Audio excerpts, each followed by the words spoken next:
Paul Goldschmidt, another home run, second of the day. Also giving him 4 RBIs on the day, 3 hits, 3 runs, 2 homers, 4 RBI. He hit this one, blasted it to dead center, and it was a no-doubt home run. I mean, there wasn't any mystery about, is it going to go? Is it going to go? Is it going to get over? Yeah, it actually cleared the green grass out there pretty much. So that was a real muscle shot there. Anyway, what's interesting now, Jim, I did the quick update during the break. The Triple Crown race in the National League. Where, again, there has not been a National League Triple Crown winner lead the league in batting average, RBIs, home runs, since Johnny Mize back in 1937. I mean, that's a long time ago, to say the least. Is. So after that home run, DeYoung's going to close this game with a .339 batting average. Freddie Freeman of the Dodgers, who's been really hot lately, but he's hit .326. So right as we sit here right now, Goldie's got a 13-point lead over Freeman for the batting title. He moved ahead today. Paul Goldschmidt moved ahead of Pete Alonso in the RBI race. Goldie, including his 4 today, now with 104, 2 more than Pete Alonso, who's got 102. And with the 2 home runs, Goldie is now second to Kyle Schwarber, 34 home runs to 33. So he's only 1 back. So as we sit here right now at 3:41 Central Time in St. Louis, Goldie is leading the league in batting average. He is leading the league in RBI, and he was only 1 home run behind the National League lead. And by the way, plus on base and slugging, OPS, he leads in all that too. I think you got your MVP right here. It's not even close. Triple Crown, though, this is a legitimate thing. It is. I'm not saying he's going to get it, man, but a lot of times it's premature. These clowns in the national media will be like, some of them anyway, it'll be like a guy's got the lead in a couple of those categories, like June 20th or something. Start the Triple Crown watch. No. Why don't y'all wait till you get to late August? I believe you wait till you get to September to really zone in on it. But it's obvious that if he stays healthy and he does what he does, he keeps doing it, Paul Goldschmidt is a legitimate threat or a legitimate candidate, I should say, to win the Triple Crown in the National League. It's amazing to watch. Today was much more the same of, like I said, Bernie, you stop and you watch his at-bats. He's zeroed in. It wasn't earlier in the week. He got the day off. It really looks like the day off just was there, perfect. He got a chance to reset, and he came out gangbusters today. 5 RBIs today. Gee whiz, 2 more homers. He is an unbelievable watch. He really is. It is 5 RBIs. I said 4. Oh, so did you? yeah, Okay. Thanks for that. So he now has 105 RBIs, I think, on the season, and I'll double check that. And just because I want to make sure I have this right. I don't know why I didn't count that 1 RBI, or maybe they hadn't updated it yet or something. That's probably what it was. Yeah, they had not yet gotten a second home run. So he's got 105 RBI, so that's a +3 lead over Alonso. And in fact, he might even have a higher batting average. Now that part's right. He's still there with batting average and everything else. So anyway, yeah, 5 RBI day. How about that? Jeez. Really exciting. He is what a player. Yep. What a player. So the Cardinals got Packy Naughton in there, and we moved to they're into the bottom of the 8th. I wonder if Pujols will get it at bat in the 9th. Why not? Give him Right? that shot. Yeah, I'm not sure who's going to be up. I don't have the order in front of me, but I'd give him that opportunity if he could. Why not? Yeah, I mean, It's his last game at Wrigley. You got this one in the bag. Yeah, let him do it. Maybe he can get one. Right. So I'm bouncing all over the place, but I just wanted to close the book on Dakota Hudson and compliment him for the fine start. Good start. 7 innings, 5 hits, 2 walks, 2 earned runs, struck out 4. I just think that's a good day. So, and I don't care who he's pitching against, because Dakota Hudson, going into today, the Cardinals had lost 5 of his last 7 starts. And he has been a drag on the winning ways of this team. I figured that part out earlier today. So they had lost, since July the 4th, they had lost 5 of his 7 starts. In the all other games since July 4th, when he did not start, they were 25-11.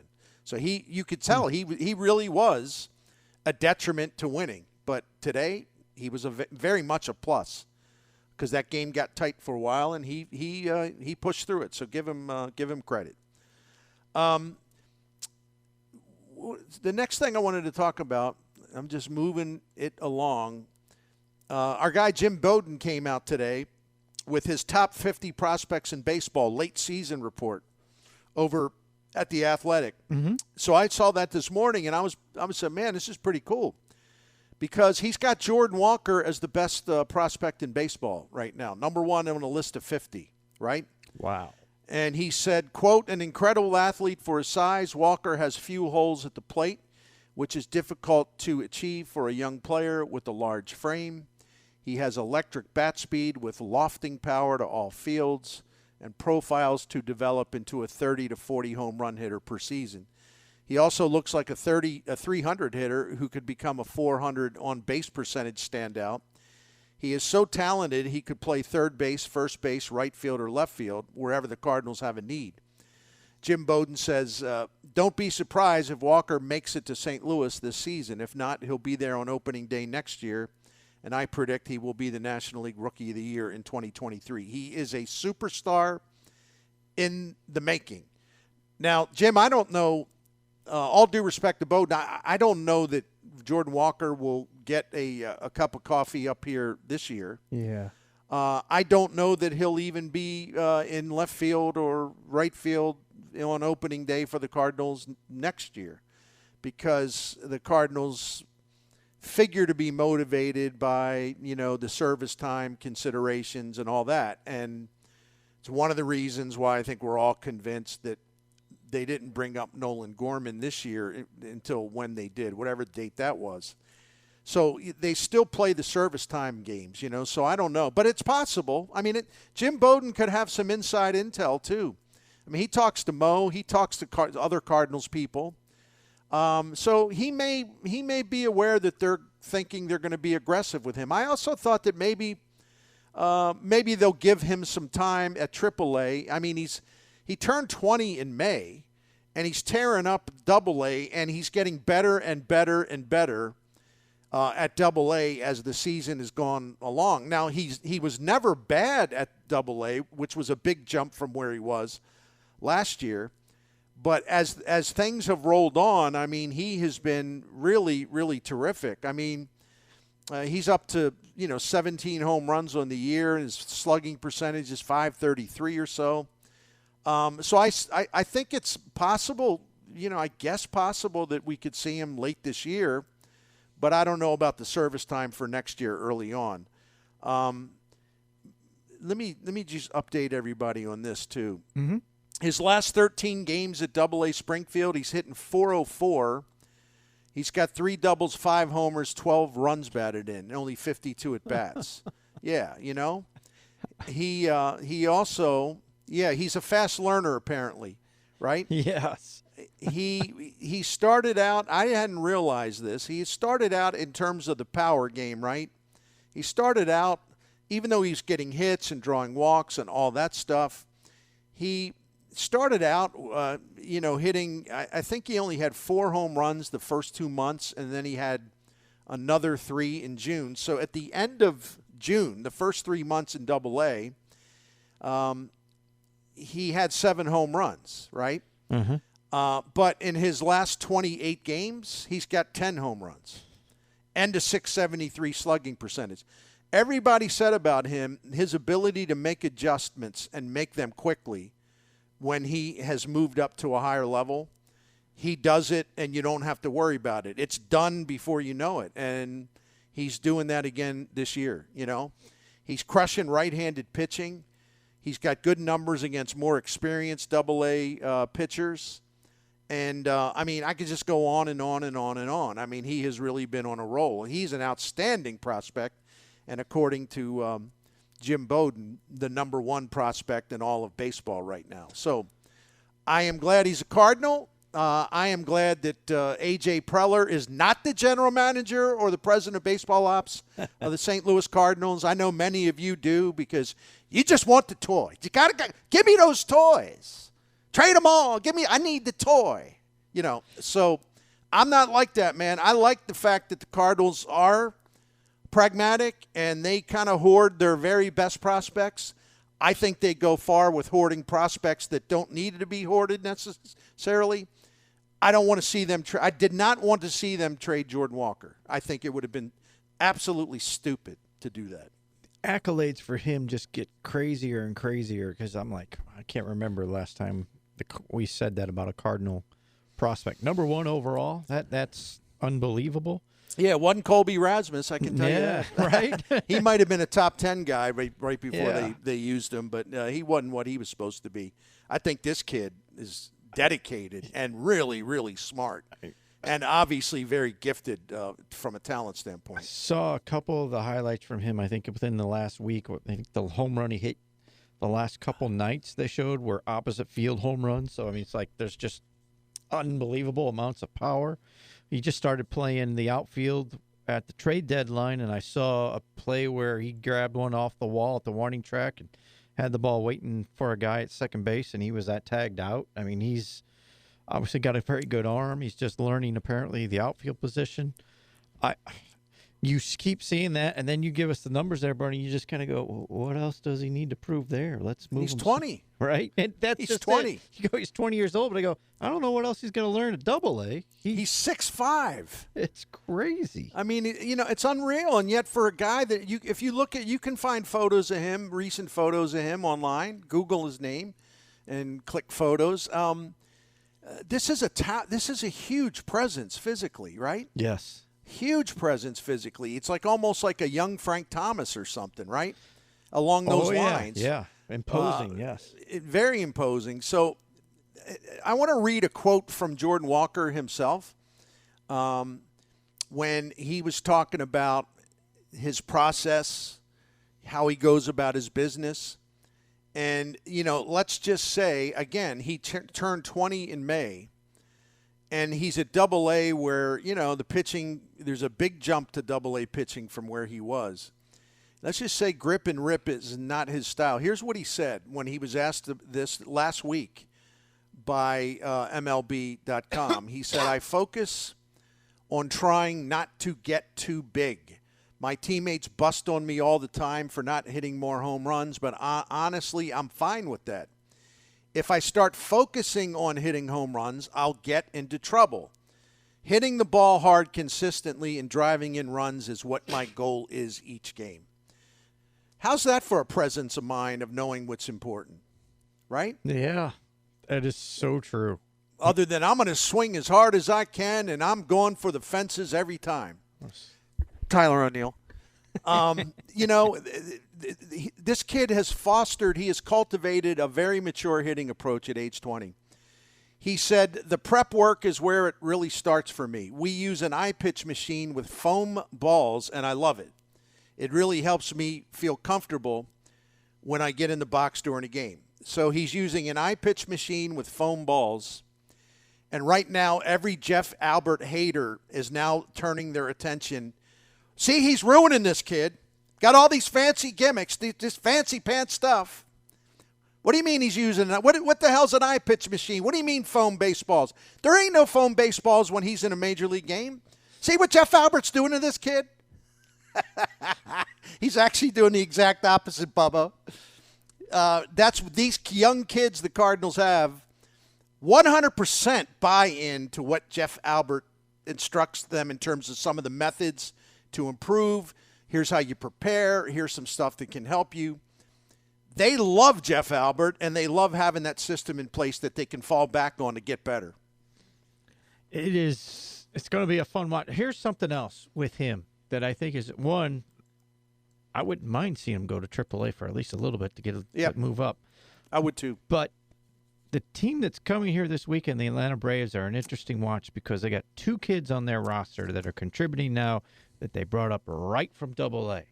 And I'm not saying this is what the Cardinals should do, but it will bring a conversation in, well, why not give him an opportunity? And I'm not saying they should. I'm just saying it'll be part of a conversation. At least it'll be in my back of my mind because it's going to be Harris and Grissom, and they're really good players. We're going to see them this weekend, and they both I like that.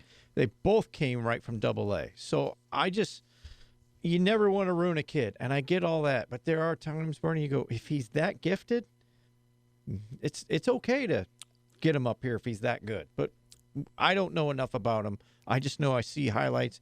You give the numbers, and you go, I don't know what else he's going to learn down there. I think I think the reason you could do it is you just tapped it is that, we've seen the truly gifted guys make that jump really quick.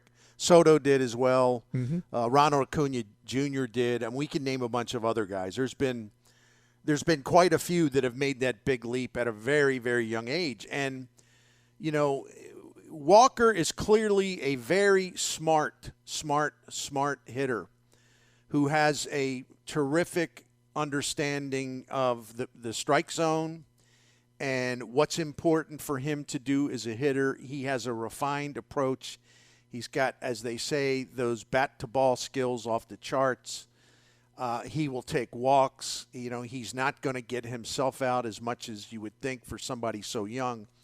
And someone with that advanced maturity and knowledge and an intelligent approach that he has at the age of 20, that is very, very unique, and it's something that, you could see. If the Cardinals would do anything like that, this would be the guy. And with all due respect, and I mean that sincerely, to the late Oscar Taveras, the Cardinals almost brought him up in 2013 when they had some injuries late in the season. They were convinced that he was going to be that good. Now, Oscar, and granted, it was only a brief time he was with the Cardinals in 2014, relatively brief time.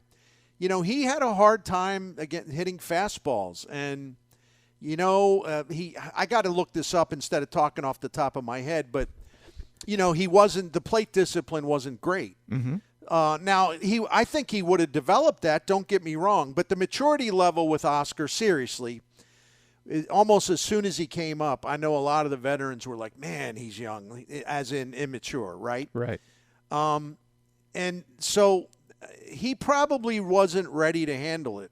Not all the way, right? Yeah. Where I think Walker is very mature for his age and probably the hungriest guy in terms of knowledge down there, and someone who now knows how to take the process in his preparation and then, kind of translate it into what he does on the field during games.